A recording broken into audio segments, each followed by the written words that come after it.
Está no ar Gente que Fala, o melhor programa de debates do rádio brasileiro. Gente que Fala tem texto e direção geral do jornalista Fausto Camunha.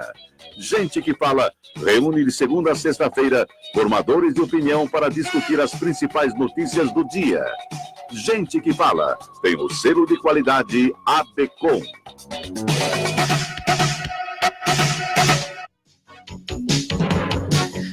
Olá, ouvintes internautas, boa tarde, bem-vindos ao programa Gente que Fala. Eu sou o Mauro Frismo, nós estamos na Rádio Trianon AM 740 de São Paulo e Rádio Universal AM 810 de Santos.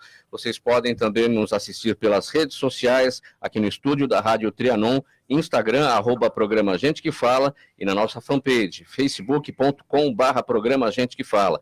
Visitem o nosso blog, gentequefala.com.br, e participem pelos telefones 3289-3580 ou 5052-5555. Eu apresento agora os nossos convidados de hoje, aqui à minha esquerda, para vocês que nos assistem aqui pelas redes sociais, o vereador Gilberto Nascimento, do PSC, presidente da Comissão do Idoso e Assistência Social da Câmara Municipal de São Paulo. Bem-vindo, vereador, ao programa Gente que Fala. Obrigado, Mauro, um prazer estar aqui no programa Gente que Fala, retornar aqui, agradecer também o Fausto Camunha e todas as doutoras e também o doutor Malcolm Forrest, que está aqui conosco hoje. Também com a gente, nesta edição do programa Gente que Fala, a advogada criminalista, a doutora Ana Bernal, diretora da Secretaria-Geral da OAB de São Paulo. Bem-vindo. Olá, bom dia, obrigada pelo convite, é sempre uma honra estar aqui com vocês novamente. Bem-vindo não, bem-vinda, doutora. Obrigada. Advogada e empresária Kátia Wilczynski, acertei, né, doutora? Acertou. Kátia Wilczynski, organizadora do Legal Experience 2019. Perfeito, obrigada, boa tarde a todos, é realmente um prazer, obrigada pelo convite. E o cantor, ator, diretor e produtor Malcolm Forrest, também presente com a gente nessa edição do programa Gente que Fala. Boa tarde, Mauro, boa tarde a todas as convidadas. Gilberto, um prazer estar aqui na companhia de vocês, na companhia de Fausto Camunha, da Zenilda. Muito bom estar aqui nessa casa com vocês. Vamos lá, nosso primeiro tema de hoje. Centrão quer adiar debate sobre a Previdência na CCJ. A Comissão de Constituição e Justiça da Câmara dos Deputados tem reunião marcada para hoje, segunda-feira, para discutir a proposta da reforma da Previdência. No entanto, partidos do chamado Centrão, como Solidariedade, Democratas, PP e PR, e incomodados com a articulação política do governo, passaram a defender que, antes da Previdência, a CCJ discuta a proposta que aumenta os gastos obrigatórios do governo. Vereador Gilberto Nascimento, o que é que tem na sua avaliação por trás dessa intenção dos partidos que formam o Centrão na Câmara dos Deputados? Demonstração de força? Mauro, eu entendo que essa demonstração de força, como as pessoas acabam colocando ou carimbando isso, talvez seja porque quando olhamos aí para o governo federal, nós vemos tanto o executivo quanto o legislativo como o mesmo poder. E a grande realidade, para quem está lá dentro, é que são poderes distintos, né? Assim como nós temos o executivo, temos o legislativo, temos também o judiciário, que na cabeça das pessoas, as doutoras estão aqui, podem confirmar isso, na cabeça das pessoas ele é um poder distinto, mas o executivo e o legislativo também é. Quando se fala aí que esse grupo quer discutir o aumento de gastos obrigatórios do governo, também é um pouco para entender isso do presidente Bolsonaro, do seguinte, olha, ok, vamos fazer a reforma da Previdência, isso dá uma economia ou assegura direitos por tanto tempo. Tá, e qual é o compromisso com o crescimento? É isso que eu entendo que esse grupo está brigando, ou seja, vamos fazer isso, mas qual é o resultado prático? Né? E aí a imprensa coloca como aumenta os gastos obrigatórios do governo, que na verdade é isso mesmo, né? Você tem esses gastos que a gente precisa ter para a saúde, para a educação, para a segurança pública. Então, qual é esse compromisso? Eu acho que esse grupo quer realmente ouvir isso de um presidente que, infelizmente, está isolado da Câmara e do Senado e está fazendo o seu governo através das redes sociais. Só para situar aqui o nosso público, vereador Gilberto Nascimento, o Centrão defende que antes da Previdência a CCJ discuta a proposta que aumenta os gastos obrigatórios do governo. Estamos falando daquela PEC do orçamento impositivo que foi aprovada 2, 3 semanas atrás, exatamente, na calada da noite, e que obriga o governo a pagar as emendas das bancadas estaduais. Isso. Por que colocar isso na frente da reforma da Previdência? Essa é a questão. O que tem mais prioridade aí, não é a reforma da Previdência? Então, a reforma da Previdência, com certeza, ela tem prioridade. Na verdade, tudo tem prioridade, Mauro. Eu só discordo quando, por exemplo, a gente fala, foi votado na calada da noite. Óbvio, nós temos, assim como eu tenho na Câmara Municipal, a gente começa a sessão 3 da tarde. Se não tiver entendimento, vai até 10 horas da noite. Né? Quando a gente estava no pique, olha, vamos tirar Dilma. Eu lembro de amigos meus me mandando um WhatsApp dizendo, olha, vi seu pai presidindo a Câmara lá em Brasília, meu pai é deputado federal, como você bem sabe, 2 horas da manhã, olha, tá de parabéns. Aí quando vota alguma outra coisa, a gente carimba na calada da noite. Então eu acho que a gente precisa ter cuidado com isso. E quando a gente fala dessa PEC do orçamento impositivo, nós temos ali, e aí volto ao início, nós temos ali poderes distintos, nós temos deputados e senadores eleitos com a representatividade e o conhecimento regional dos problemas. E as emendas, elas vêm exatamente para isso, para equilibrar. Porque senão você pega, vamos fazer, São Paulo tem 70 deputados. Se você for jogar só esse orçamento das emendas impositivas para esses 70 deputados, concorda que vai desequilibrar?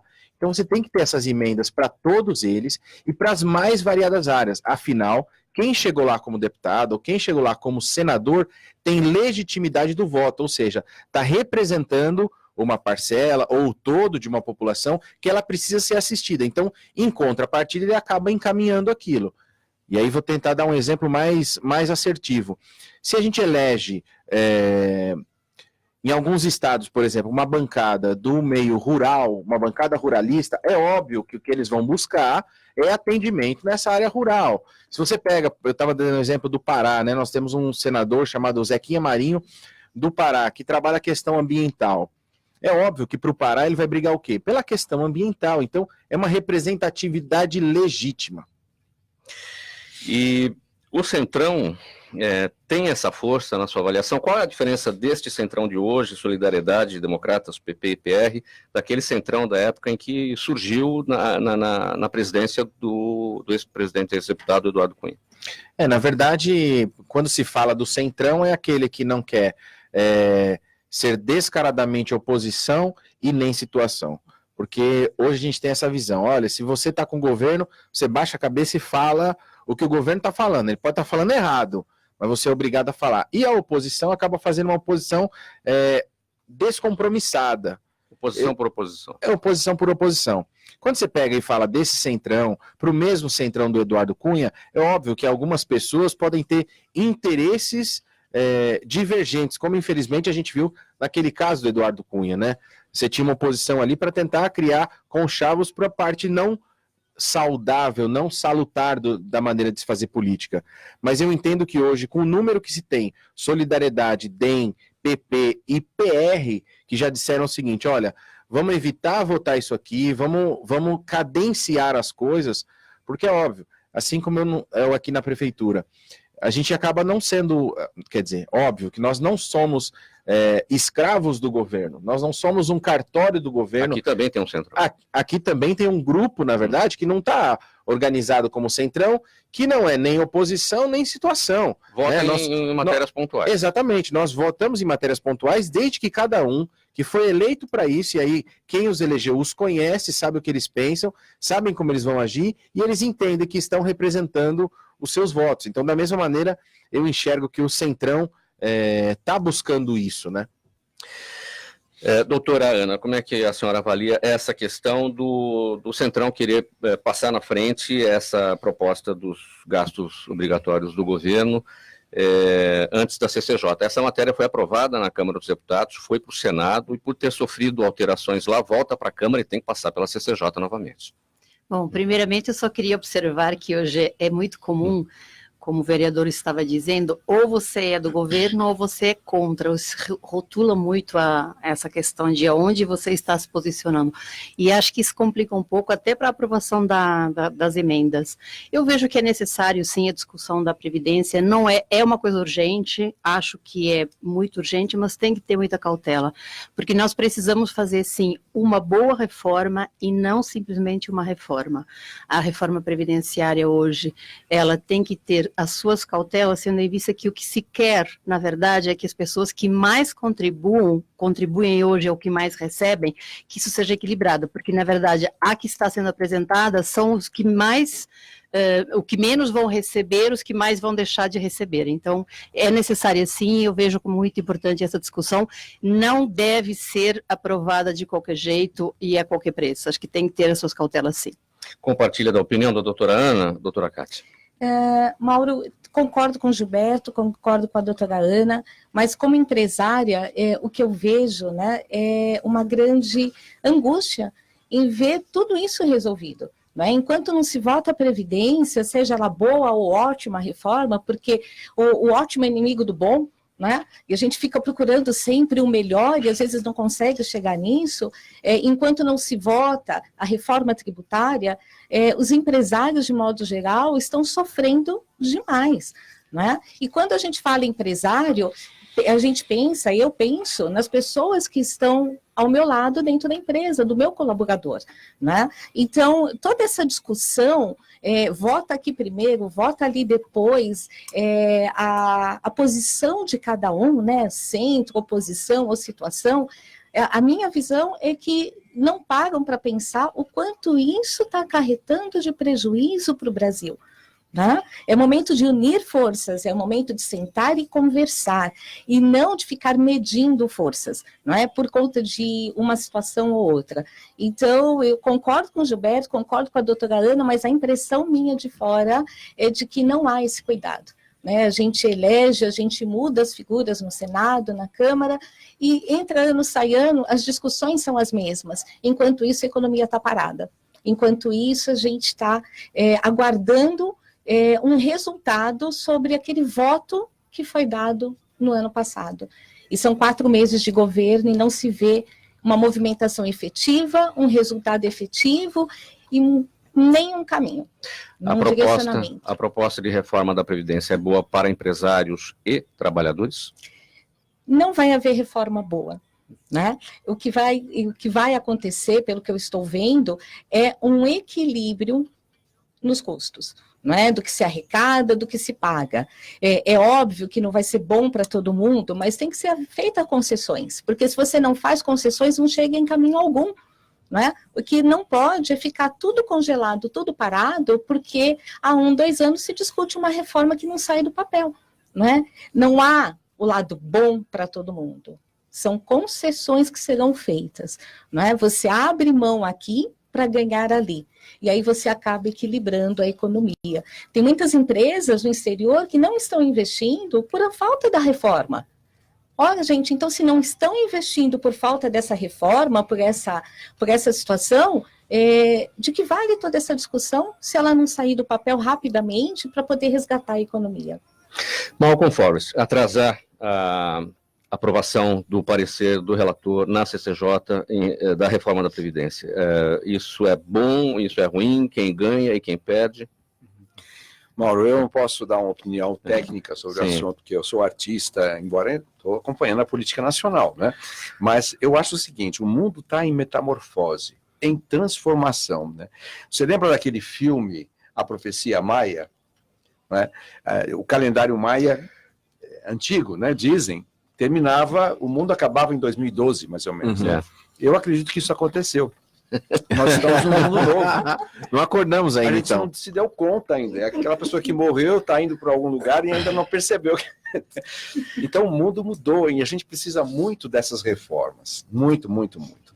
Eu acho que todo mundo falou com conhecimento de causa aqui, balizou bem a sua colocação, né, a Cátia, do ponto de vista do empresário. A gente está ouvindo isso direto, né, que o Brasil está parado, aguardando a bendita reforma da Previdência. Né? E isso é fato já notório. O Brasil para quando tem alguma reforma pendente. Eu lembro quando tivemos a Constituinte, nós ficamos mais de 6 meses com toda a economia trancada, esperando a aprovação. Nós dependemos demais do governo. A gente tem que ter mais Brasil, menos política. Mais Brasil, menos burocracia. Mais Brasil, mais oportunidade. Sabe? Então, não cabe ficar nessa coisa de segurar para lá para cá. Tudo isso é importante, mas vamos ver o que é mais importante e fazer primeiro as coisas mais importantes. Eu concordo plenamente com a doutora Kátia de que essa reforma não vai atingir, provavelmente, o âmago da questão, que são as grandes mordomias, as grandes fraudes na Previdência, né? Alguns setores do alto funcionalismo público com grandes benefícios e uma população totalmente desassistida. Eu, por exemplo, tenho aposentadoria, coisa de um salário mínimo, quer dizer, ainda bem que a gente tem como se virar e tem saúde, mas e quem não tem? O Brasil tem que despertar, o gigante adormecido tem que acordar realmente, né?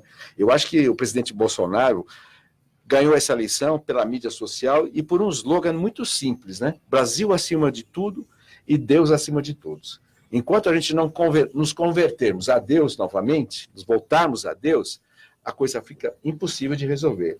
E se a gente não colocar o país na prioridade, a população, a preservação do meio ambiente, as oportunidades de trabalho que a gente tem num país que está aliviado. Imagina, o Brasil está sendo abafado no mundo há mais de um século. Nós somos o maior país do mundo, já tivemos a segunda maior frota do mundo, tivemos na época do Império uma hegemonia incrível, ao ponto de Dom Pedro II ser chamado para ser candidato à presidência dos Estados Unidos. Ao Brasil foi oferecido o estado da Louisiana, que poderia ter comprado, mas não, o nosso imperador fez o quê? Ele intermediou a venda de Louisiana, que era possessão francesa, aos Estados Unidos. Olha a grandeza que a gente tem e o pouco que a gente recebe nessa situação toda. Nós estamos sendo espoliados, roubados, e a parte, eu acho que um pouco isso também é culpa da ditadura ou do governo militar que nós tivemos, onde houve censura, houve algumas torturas, houve um medo generalizado. E a população sem educação e com medo dá no que dá. Elege o político errado, elege o sistema errado. Vamos melhorar. Após 9 meses na Secretaria de Desenvolvimento Social do Estado de São Paulo, o vereador Gilberto Nascimento volta a assumir sua cadeira na Câmara Paulistana. Ele é autor de mais de 18 projetos de lei, com destaque para os recentes PL 652, que dispõe sobre a instalação de câmeras nas casas de repouso, e PL 122, que impede a nomeação para cargos em comissão de pessoas condenadas pela Lei Maria da Penha. Vereador, a impressão que a gente tem, para quem não conhece os regimentos da Câmara Municipal, a gente imagina que as pessoas condenadas pela Lei Maria da Penha já não possam ter cargos em comissão na Câmara Municipal. Ou isso não é só para a Câmara, é para o Poder Público no geral, no município? Esse é, de uma maneira geral, para o município. Sim. É óbvio que, na verdade, nós imaginamos que temos lei para tudo e não temos lei para tudo. Não, porque para tudo se pede antecedente criminal. Exatamente. Então, você imagina, uma pessoa condenada pela Lei Maria da Penha não vai assumir um cargo em comissão. Mas em cargo em comissão ainda poderia assumir, infelizmente. Eu só queria, Mauro, rapidamente, só queria deixar um questionamento aqui do tema passado que a gente estava falando, desculpa te interromper nisso. Do Centrão. Isso. Quando o Malcolm fala, da reforma da Previdência, quando o Malcolm fala dessa mudança no Brasil, é óbvio que nós temos mudança. Então, vale lembrar que nos anos 70, nós tínhamos 5 trabalhadores para 1 aposentado. Em 2030, nós vamos ter 1,7 para 1. Ou seja, a nossa reforma da Previdência, do jeito que ela é colocada, ela é solidária, certo? Ela é solidária. Em vários países do mundo não existe isso. A Previdência ela é individualizada. Então, fica esse questionamento aí para todo mundo pensar se é realmente esse caminho que a gente deve seguir. Agora, referente aos PLs na Câmara, eu estou muito feliz. Fiquei 9 anos numa secretaria que tem tudo a ver comigo. 9 meses. 9 meses, desculpa. Vai ficar muito tempo, né? 9 meses na Secretaria de Assistência e Desenvolvimento Social. Não é uma Social. gestão, é uma gestação. Exatamente. Eu não ia perder a piada. Mas deu para nascer alguns filhos ali. Sim. Conseguimos inaugurar mais 4 novos Bom Pratos, aumentamos e muito aí o programa Viva Leite, também várias entidades que fazem trabalho social com idosos, com crianças, a gente pôde dar suporte ali, graças a Deus, uma fase sensacional, e eu só tenho a agradecer o convite do então governador Márcio França, e agora estou de volta na Câmara desde janeiro, com todo esse pique, com toda essa vontade que eu estava no Estado, voltando agora para as políticas de desenvolvimento social, também do município. E claro, legislar, que é um dos grandes prazeres, eu acho, de quem se coloca para ser um candidato a vereador. Nossa função é fiscalizar e legislar. fiscalizar, a gente tem hoje, graças a Deus, a ajuda das redes sociais, das pessoas que acabam votando na gente, mandam, eu recebo diariamente assim, olha, tem um buraco na minha rua, olha, tem uma árvore para cortar, olha, tem problema, e aí se imagina, se eu recebo, imagina o prefeito ou os prefeitos regionais, o que devem receber. E o outro lado é legislar, então a gente vai sempre buscando novas legislações, e aí não só pensando no dia a dia, nós temos legislações pensando no agora, por exemplo, como esse caso que impede a nomeação para cargos em comissão, as pessoas que são condenadas pela Maria da Penha.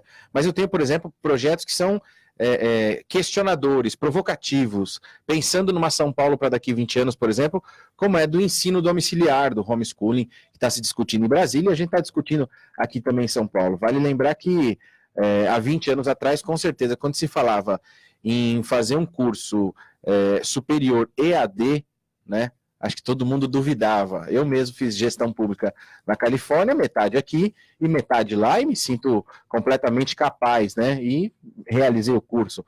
Então, eu acho que a gente tem que provocar, e é nosso papel, na Câmara Municipal, pensar numa cidade para, no mínimo, daqui 20 anos. Mas qual a diferença, vereador, entre o EAD, que é o ensino à distância, e o homeschooling, que a gente está falando aí de ensino básico, da criança estudando em casa e não na escola? Exatamente. Hoje, muita gente me questiona, muitos professores me perguntam, então o EAD é aquele que você faz à distância, você tem as provas, na verdade é quase a mesma coisa, só que o EAD, você acaba tendo você acaba buscando esse estudo.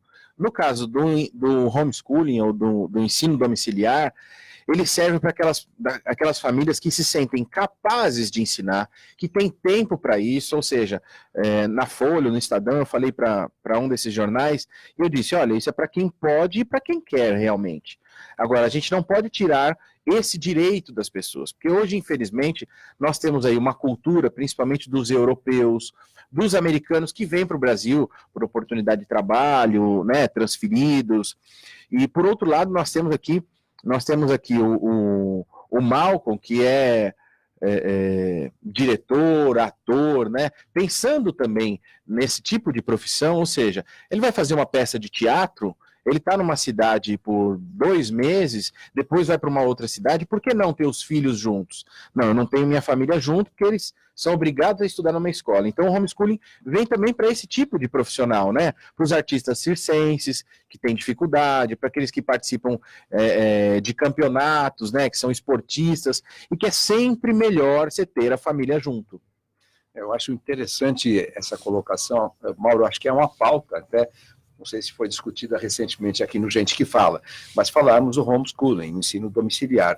E eu diria mais, combinar o homeschooling com o EAD, porque a grande questão, bom, explicando rapidamente, em 30 segundos, o homeschooling é a situação onde a criança fica em casa e a mãe, a madrinha, o pai, o tio, o irmão mais velho, dá as aulas e vai ensinando em casa. Foi o que a mãe de Thomas Edison, inventor da lâmpada, do fonógrafo, do raio-x, esse grande inventor que nós tivemos no mundo, a mãe dele tirou ele da escola e começou a ensinar em casa, porque a escola era insuficiente e estava acabando com o gênio do Thomas Edison.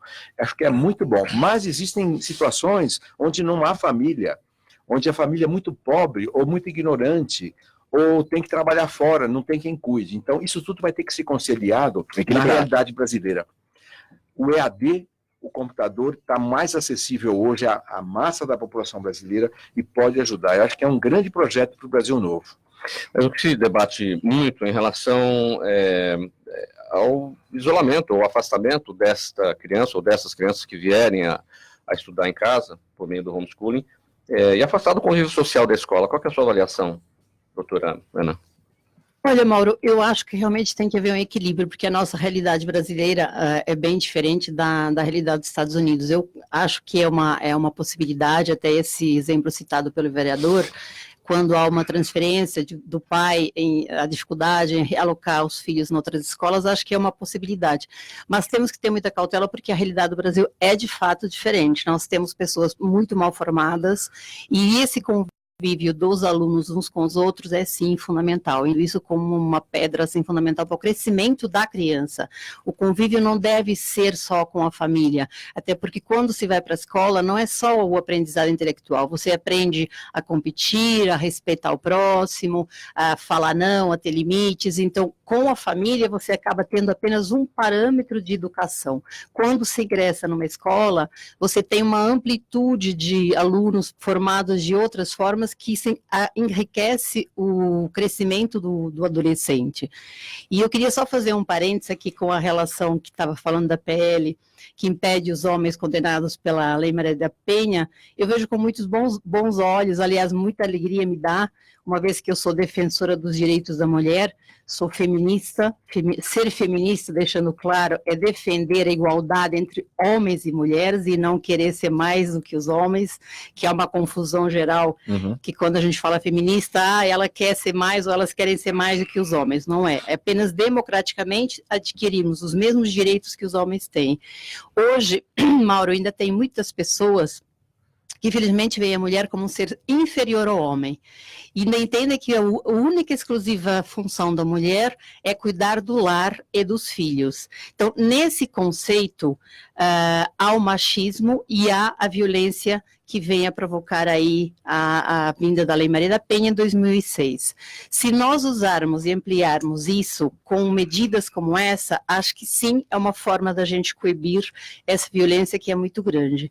Recentemente, a OAB também entrou na mesma linha de pensamento e baixou também uma súmula onde os advogados ou candidatos a se inscreverem na OAB estejam respondendo a um processo pela Lei Maria da Penha, estão impedidos. Tem uma cláusula no nosso Código de Ética onde está previsto que você tem que ter idoneidade moral para ingressar nos quadros da Ordem dos Advogados. Então, entende a ordem que se você está respondendo por um processo de agressão, de violência contra a mulher, você está impedido, ou seja, você não tem idoneidade moral para ingressar nos quadros da OAB. Então, foi para nós uma conquista e vejo tudo isso com muitos bons olhos para que nós tentamos equalizar aí a igualdade entre homens e mulheres. A violência contra a mulher, os casos de feminicídio, isso tudo ainda é tema do nosso programa, daqui a pouquinho. Eu só queria, para fechar essa questão do ensino domiciliar, ouvir a opinião da doutora Kátia. Eu concordo com o Gilberto, com a doutora Ana, com o Malcolm. A gente tem que pensar que o homeschooling, ele tem regras.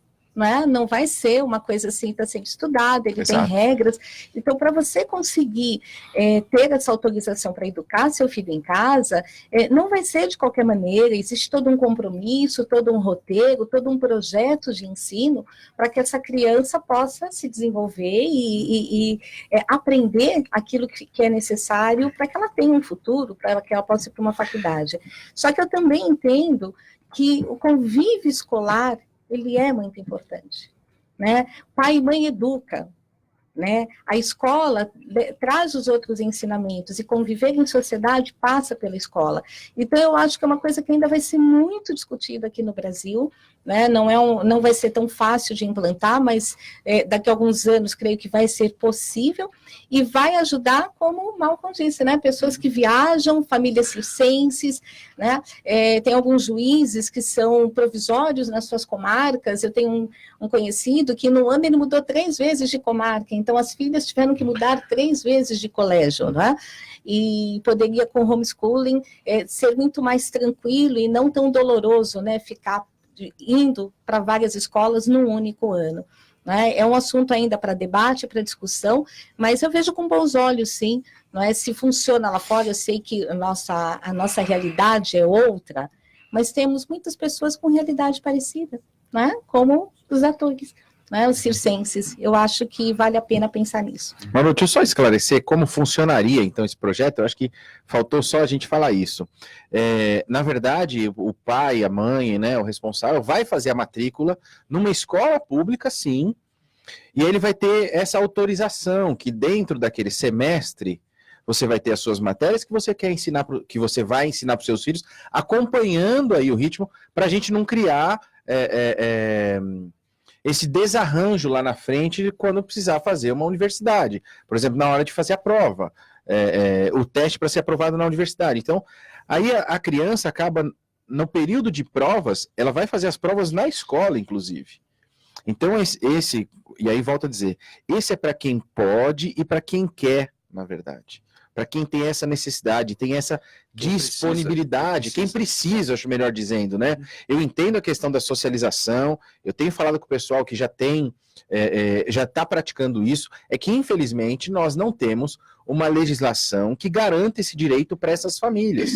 E hoje nós temos cerca de 17.500 famílias que estão sem legislação nenhuma. Então, quando a gente olha, a grande dificuldade que eu tenho sentido quando entra esse debate é que todo mundo imagina o seguinte, olha, agora ninguém vai para a escola, todo mundo vai ficar em casa. Não, é exatamente para esse perfil de pessoas. Só para o Malcolm encerrar, para a gente passar para o próximo tópico. Então, eu sou partidário de que a educação, quem dá é os pais, é a família. A instrução, ela pode ser pública, privada, nas escolas. Eu acho perfeito um sistema híbrido, como o vereador falou muito bem, vai ter uma supervisão, vai ter que estar matriculado na escola, que isso vai ser acompanhado, não é uma coisa solta, não é? Mas também vejo o seguinte, nós temos uma realidade muito cruel no Brasil e no mundo. Nos Estados Unidos, aqui, nos Estados Unidos, há o bullying, há crimes, há homicídios em massa, há uma psicopatia, há um sentido de destruir a escola. No Brasil, assim, se destrói a escola, com pichação, se leva arma na escola. Os Estados Unidos estão querendo que o professor leve arma na escola. Então, veja bem que a situação não é favorável em muitas escolas, não é geral. Então, tudo isso, o homeschooling pode ajudar. Numa situação de crise, a criança deixa de ir à escola e fica com os pais, ou de alguma maneira outra. Eu acho muito interessante, Mauro. Eu proponho que a gente continue discutindo com vocês todos aqui essa situação para melhorar o futuro das nossas crianças. E para encerrar mesmo, vereador, está em qual comissão? Já está na Comissão de Educação ou não? Não. Eu estou na Comissão de Educação, mas ainda está na CCJ, porque nós estamos acompanhando o que está acontecendo em Brasília. Como eu falei, não existe uma legislação hoje que os protege. Em Brasília, o Ministério já mandou para a Câmara esse projeto de lei, então eu estou fazendo aí os convites das audiências públicas, um pouco para a gente ter tempo para ter essa garantia do governo federal, para a gente conseguir trazer essa discussão e abrir isso em São Paulo. Ok, vamos virar a página aqui.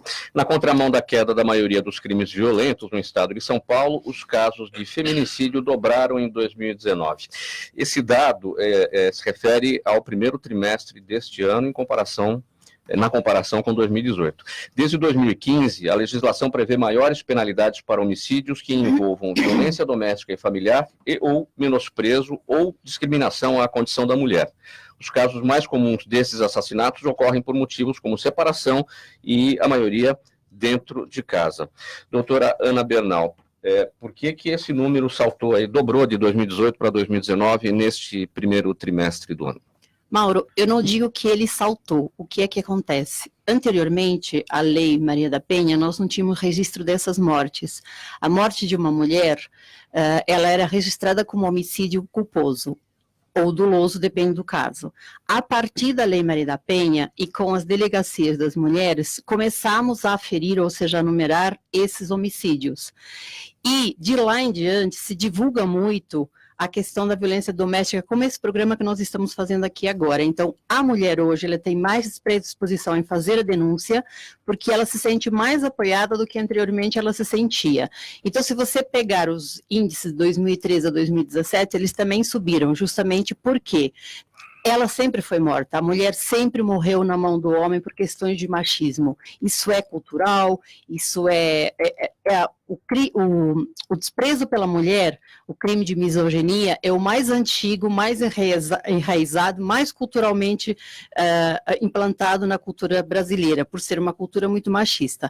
Então, a mulher sempre teve a colocação de um gênero inferior, como eu falei agora há pouco, sempre houve essa discriminação e essa violência contra ela. Ela também já morria na mão do companheiro, do padrasto, enfim. O que acontecia é que não tínhamos números, hoje nós temos, e graças a esses números dá para a gente poder trabalhar e ajudar essas vítimas. Então, o feminicídio, que é caracterizado como a morte intencional do sexo feminino em razão da violência doméstica, ele não cresceu, apenas os números aparecem hoje muito mais claros do que apareciam anteriormente. Mas uma coisa é uma agressão sofrida por uma mulher e ela muitas vezes não vai à delegacia de polícia para fazer o boletim de ocorrência por N fatores, por medo de represália, dependência emocional, muitas das situações são assim. Outra coisa é o feminicídio, ou seja, é um caso de morte de uma mulher, e isso está lá registrado. Como que não saltou? Como que não dobrou? O que que como eu te falei, a mulher continua com o mesmo problema que tinha lá atrás, só que nós não aferíamos esses números. Então, hoje, nós temos números de feminicídio. Enquanto a mulher, anteriormente, ela ia e era registrada essa morte como homicídio doloso e não como feminicídio, nós não tínhamos números. Em 2015, com a alteração, então a lei veio, alterou o artigo 121 do Código Penal para punir... A nomenclatura aqui, diferente, e isso agora... A nomenclatura, na verdade, veio para quê? Para punir com mais severidade essas mortes, porque anteriormente era um crime doloso. Hoje, ele é visto como feminicídio, é um crime hediondo, que é o crime mais grave no Brasil, e a pena vai de 13 a 20 anos. Então, isso por questões de políticas criminais. Como havia um alto índice de mulheres que morriam e ainda morrem por conta da violência doméstica, houve alteração desse artigo 121 do Código Penal, para que a pena aumentasse desses homens que agridem as mulheres com frequência. Doutora Kátia. Eu vejo com bons olhos, né, essa situação, e eu penso que tudo que não se mede não se trata. Né? Então, quando você fala que mudou de homicídio culposo, aliás, homicídio doloso, perdão, para feminicídio, você passa a ter um histórico, você consegue medir em números o quanto isso reflete da quantidade de homicídios que caem numa delegacia no seu dia a dia. E aí você consegue, sim, mensurar, por isso que houve esse crescimento aqui no número, e mais, você consegue prevenir. Não é? Será que a quantidade de delegacias para atendimento à mulher, elas estão preparadas para tudo isso? Não é? Esses números não estão, a gente sabe, né? Mas são perguntas. Nem temos delegacias suficientes, infelizmente. Pouco, em né? São Paulo temos apenas uma que funciona 24 horas. É uma forma de conseguirmos melhorar essa situação, não é? Na prevenção, para que isso não aconteça. Mas é lógico, tem toda uma questão social, existe a vergonha da mulher em contar para a própria família, em contar para os seus pais, muitas vezes, saiu de casa, foi morar com um companheiro, e como contar que está sendo agredida, né? Muitas vezes depende financeiramente dele, e como sair dessa dependência para conseguir se libertar. E aí, quando ela consegue, ela ainda corre o risco de vida, né? Então, é uma situação comum, infelizmente, né? E que a gente precisa cada vez mais de ferramentas, de estratégias para poder combater e melhorar. E o fato de mudar de homicídio doloso para feminicídio é uma ferramenta. É uma forma de auferir, de medir, para poder atuar de maneira preventiva. Malcom, você quer comentar? A pauta está pesada hoje, hein? Puxa, esse é um assunto muito sério, muito importante, não é? E eu tive a oportunidade de convidar a delegada Rose, minha amiga, grande delegada Rose, para uma palestra no Clube dos 21 Irmãos Amigos, do qual tenho a honra de ser presidente. É um clube que promove o civismo, promove a união nacional e a união dos estados brasileiros, tudo que a gente tem de bom no Brasil. E ela ressaltou muito, a palestra dela foi sobre feminicídio. Muitas das mulheres que foram assassinadas estavam sob proteção policial, sob proteção judicial. Então veja como é grave isso, apesar de terem uma proteção... Tem uma medida suposta, protetiva ali, mesmo assim... Acontece esse crime, né? Então, e o crime, o homicídio é injustificável. Às vezes a mulher, porque estava saindo com outro, porque largou o marido, é injustificável o homicídio, ninguém pode matar, ponto. Né? Agora, há causas, e a gente tem que trabalhar nas causas também, a causa raiz desse problema, né? Que um dos fatores que eu comentei, inclusive, no dia com a delegada Rose, do almoço, é o problema mental. Não se dá adequada atenção à saúde mental, à saúde psíquica no Brasil. Tem muita gente com psicopatia, com depressão. Vai analisar esses casos aqui. Quem são os homicidas? São pessoas normais? Não. Uma pessoa que convive 30 anos com uma mulher ou com um marido e, num momento, pega uma arma e dá um tiro. Por quê? Ela está num quadro ou psicótico ou altamente depressivo, que causa uma psicose, ou é um psicopata. Então, a gente tem que cuidar também da saúde. Todas as ferramentas são importantes nesse momento. Nós temos que preservar a vida e valorizar a mulher. Nós estamos numa era, Mauro, de protagonismo feminino. A mulher está na frente da humanidade nesse momento. E aqui está um problema que a gente tem que resolver. Vereador, está na seu programa, plataforma de atuação lá, de mandato como vereador na Câmara. Exatamente, né? A gente tem alguns PLs. Eu entendo que todo esse sentimento de dependência de que as mulheres foram criadas dessa maneira, infelizmente foi assim, e a gente vê isso de maneira bem clara. Eu estava me lembrando aqui de uma imagem, um desses programas de televisão que passa o dia a dia da polícia, e eles chegam numa casa, a mulher foi agredida, aí quando o policial pega, vem um vizinho e fala, olha, seu marido vai apanhar muito quando chegar lá pelo que ele te fez. A mulher cai em si, ama aquele cara, chega no policial e fala, não quero mais dar queixa. Olha, só deixa ele longe daqui. Só não quero ver mais ele. Essa é a dependência mas eu não quero. Né? Aí você tem a dependência emocional, você tem a própria dependência financeira, né? Que acaba amarrando muito as situações. Então, eu concordo quando a doutora Ana Bernal diz o seguinte: olha, os números apareceram, né? Infelizmente apareceram números demais. O mundo continua cada vez pior, mas a mulher agora começa a acreditar, começa a ter o entendimento de que pode ter mais respaldo e que tem direito a não ficar debaixo desse jugo, dessa dependência. Com o objetivo de debater a advocacia brasileira e a gestão jurídica, acontece no próximo dia 25 de abril o Legal Experience 2019. O tema do evento será Gestão Jurídica em Tempos Ágeis e trará painéis interativos, palestras com grandes nomes do setor, salas para network e a chamada Experiência Show, que será uma palestra gastronômica com o empresário e chefe Henrique Fogaça. Doutora Kátia, este é seu tema. Esse é meu tema. O Legal Experience, ele vem de uma série de seminários, de comitês que foram tratados pela SG Corp, empresa do qual eu sou sócia, e eu falo aqui em nome da minha sócia, Eliane Girão, que ela é mentora e idealizadora desse evento. O Legal Experience é a primeira edição em São Paulo, né, nesse formato. Acontecerá dia 25/4, agora, no Hotel Renaissance, aqui próximo na Alameda Santos. Começa às 8h30 da manhã, vai até às 19h30, e teremos lá vários gestores de departamentos jurídicos, de escritórios de advocacia, para discutirmos um assunto que é comum, mas que a gente não sai da faculdade sabendo, que é fazer gestão. Né?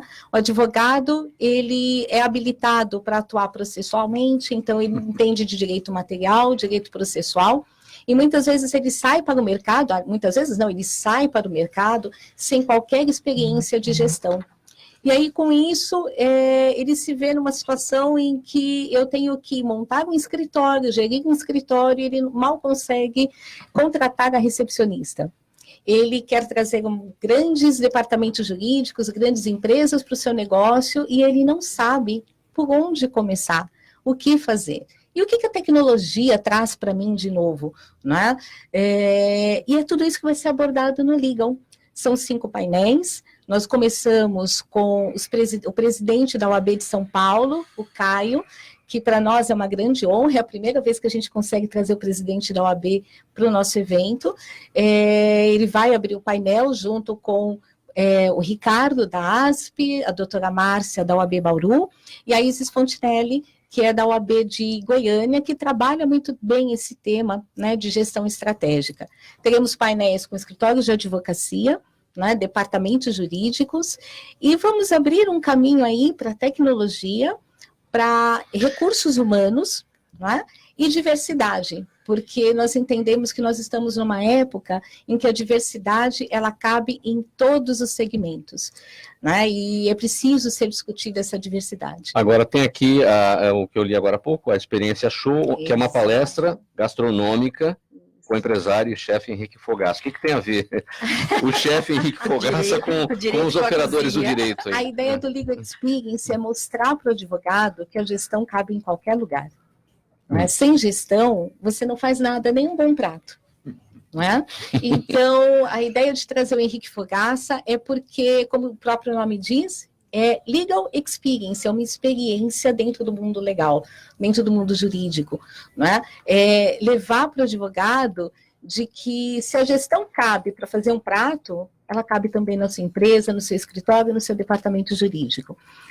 Nós queremos mexer durante todo o evento com os sentidos, o olfato, o tato, né? As sensações, o paladar, né? E quando o Henrique estiver com esse painel, né, ele vai trazer para esses gestores, inclusive são 3 gestores que vão cozinhar junto com ele, não é? Gestores de grande nome no mercado, e ele vai contar o case de sucesso que é ele, a vida dele como empresário, e vai linkar como a gestão de um prato, para cozinhar um prato, pode ser utilizada na gestão de um escritório, de um departamento, né? Tudo isso de maneira lúdica, leve, não é? Porque nós, advogados, temos a fama de sermos fechados, né? Muito formais. Né? Muito formais, e a ideia é levar essa leveza para os advogados, para quem estiver lá nessa experiência show conosco.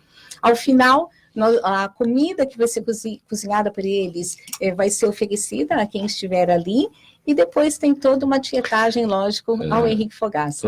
Legal Experience, experiência legal, claro, dentro do conceito jurídico, né, da legalidade legal, mas legal também no sentido de legal, né? Sim, legal, bem legal mesmo. Né, a ideia é essa, de termos um dia leve, com muito aprendizado, e de levarmos a esse público outras formas de fazer gestão, abrir realmente a mente. Porque eu costumo falar que, hoje em dia, tecnicamente, nós podemos ser muito parecidos. Eu posso estudar numa faculdade de ponta, eu posso fazer cursos, MBAs, e tecnicamente eu sou muito parecido com você, mas o que vai me diferenciar no mercado é a forma como eu faço a gestão do meu escritório ou como eu faço a gestão do meu departamento jurídico. E é isso que a gente quer levar para esse público. Então, dia 25 de abril, Hotel Renaissance, na Alameda Santos, aqui pertinho da gente. Exato, e quem quiser fazer inscrições, saber um pouquinho mais, é só acessar o site www.esgcorp, com P mudo, né, corp.com.br. Malcolm Forest irá se apresentar no próximo dia 25, também, né, no Nacional Clube, em São Paulo, com sucessos dos anos 1970 e 1980 e com clássicos de Elton John e Beatles, entre outros. O show terá participação de amigos como Sérgio de Rosa, da cantora e tecladista Clay Parker, da cantora Juliana Valiati, do ator e cantor Mr. Gilberto e do cantor country Luigi Santo. Agora é a sua vez, Malcolm. Não, a gente está falar fazendo dessa apresentação. É uma você vai... reunião musical, é um show com músicas de várias épocas, desde os anos 70 até contemporâneas, né, músicas contemporâneas, e começou com uma festa de aniversário no Nacional Clube, reunindo alguns músicos, e o ambiente ficou tão gostoso que aí pediram, não, vamos fazer mais, vamos fazer todo mês. Então nós já estamos chegando na segunda edição do Malcolm Forest and Friends, que vai ser no dia 25 de abril agora. Aliás, a propósito, eu convido a doutora Kátia e todo o pessoal do Legal Experience. Vai sair do Legal, vai para lá. Terminando com a gastronomia, vamos para o Astral da Música, vamos curtir um happy hour lá no Nacional Clube, do dia 25 de abril. Perfeito. Começa às 19 horas, 19h30, bem no horário. E vocês podem encontrar os ingressos no www.simpla, com Y, simpla.com.br, tá? Então, é assim, eu estou lá, vamos cantar, vamos reviver os sucessos que eu tive nos anos 80, 70, a face dos brasileiros que cantavam em inglês, música brasileira também, vai ser muito gostoso. Eu recomendo a todos vocês participarem com a gente. Agora eu vou perguntar, é óbvio que todo mundo te pergunta isso, mas qual é aquele que você considera o seu maior sucesso? Bom, o meu maior sucesso foi uma música chamada Ecstasy. Em 77. Tema de novela. Tema de novela Gina. Eu recebi um disco de ouro e foi uma sucessão de sucessos em novelas e cantando. Foi uma fase maravilhosa dos brasileiros que cantavam em inglês. que alguns dizem que é porque havia censura, então as letras em português estavam muito censuradas e tal, então era uma forma de escapar da realidade um pouco opressiva que nós tínhamos na época, né? Veja bem, eu não sou nem da esquerda, nem do comunismo, muito pelo contrário. Eu sou talvez um capitalista pequeno, né? Da direita ou do centro, mas foi assim, e foi uma época áurea para a música brasileira, dentro dessa proposta de um pop internacional, uma experiência brasileira de música internacional. Então nós reavivamos isso, também Beatles, também músicas atuais, como Perfect, está havendo um reavivamento da música romântica internacional nesse momento também, com alguns cantores, que saindo daquela coisa de barulheira, de funk, de uma... É aquela grande transformação, né, que graças a Deus está acontecendo também. Então venham participar com a gente no dia 25 de abril, tá? Você falou dos cantores brasileiros que interpretavam em inglês naquela época, nos anos 70. Fábio Júnior, Michael Sullivan, são canções Sim, desses artistas. Um grande número dos cantores brasileiros gravaram em inglês com pseudônimos. Nós tivemos o caso do Gessé, por exemplo, do Christian, o Christian e Ralph, fora o backing vocal que eles faziam, a Jane Duboc fazia backing vocal em inglês. Fábio Júnior era Mark Davis. Mark Davis, exatamente. O maior sucesso foi do Morris Albert, com a música Feelings, que teve mais de 7.000 regravações no mundo inteiro, né? Eu, na minha carreira como cantor, da época do vinil ao CD até hoje, vendi mais de 5 milhões de discos, né? Agora, hoje em dia, isso está incomensurável, porque são downloads e streaming e tudo mais. Mas havia muitos cantores nessa fase muito boa. Dave McLean, né, o Hélio Santisteban, e as bandas, né, Folhas, Light Reflections. É uma riqueza cultural brasileira também, né? A gente às vezes não se dá conta do imenso universo de riquezas culturais, o tesouro que nós temos no Brasil. Poucos países têm tanta música, tanta manifestação cultural, tantos estilos, gêneros, inclusive alguns internacionais que nem parece que é brasileiro, mas é. Porque a música cantada em inglês pelos brasileiros tinha um apelo romântico, um toquezinho que poucas músicas do exterior tinham. Talvez Bee Gees, algum outro sucesso, uma coisa ou outra dos Beatles. Pegou-se o melhor do romantismo, por exemplo, a música Yesterday, né, dos Beatles, que eu tive também a grata satisfação, não sei, de introduzir ao Brasil quando eu tinha 16 anos. Eu trouxe esse compacto simples, 45 rotações dos Estados Unidos, e foi o primeiro que tocou nas rádios do Brasil, né? Mas, por exemplo, e as músicas dos Bee Gees têm um romantismo que agrada até hoje, e foi mais ou menos inspirado nesse estilo, e não no rock mais pesado, né, que tinha também, mas as de grande sucesso são baladas. Pop que tem um estilo, uma marca brasileira. E o que você faz dos Beatles? Let It Be, Hey Jude, o que você faz dos Beatles? Eu faço algumas músicas mais acústicas, né? Mais acústicas do filme Help, o Let It Be, o Imagine, do John Lennon, né? Com algum comentário quanto à letra, porque eu não endosso inteiramente todas as letras que a gente tem, mas a melodia é muito bonita, né? E outros sucessos da época, né? O Norwegian Wood. E do Elton John? Elton John, Skyline Pigeon, né? Pombo na linha do horizonte. Sacrifice, são algumas que a gente apresenta. Vem ao show, Mauro. Você Sky with Diamonds, que é uma das melhores, na minha opinião. Sim. Goodbye Yellow Brick Road. Muito bom. Vai ser o Nacional é lá no Pacaembu, não é isso? Nacional Clube é no Pacaembu, na rua Angatuba, 703. Aristocrático, luar, né? Ali bem, é um palácio maravilhoso, mas hoje está numa administração muito boa, quer dizer, é muito assim convidativo, você se sente em casa, mas num lugar de grandeza, de beleza de espírito. As pessoas que foram aos últimos shows ficaram maravilhadas, além de dançar bastante, né? Ficaram... Malcolm, sua palavra final, a gente vai girar a mesa aqui para encerrar o programa, que a Zenilda já está falando que o tempo acabou. O tempo está estourando. Sua palavra final. Agradeço a oportunidade de estar com você, com o sorriso maravilhoso da Zenilda, olhando para mim ali, o sorriso de todas as participantes, todos vocês. Muito obrigado, Mauro. Muito obrigado, Fausto. Quero dar um forte abraço nele. Reiterando o convite para o dia 25 de abril, 7 horas da noite, Nacional Clube. E dizer que é uma honra estar aqui com tanta gente bacana, tanta gente que fala tão bem de assuntos pertinentes, né? E obrigado, parabéns pela sua condução também. Muito obrigado. Sucesso lá no show, sucesso sempre. Muito obrigado. Kátia? Obrigada Doutora a Kátia. todos. Não, Kátia. Obrigada a todos, obrigada à mesa. É a primeira vez que eu participo do programa e adorei, né? Muito obrigada. Reforço, coloca no Google Legal Experience, temos página no Instagram, no YouTube, enfim, não vai faltar informação, não é, sobre o evento. E aguardo todos lá. Muito obrigada. Doutora Ana? Bom, agradeço mais uma vez estar aqui na casa, é sempre um prazer e uma honra. E eu queria só deixar uma mensagem para as mulheres que estão sofrendo violência doméstica.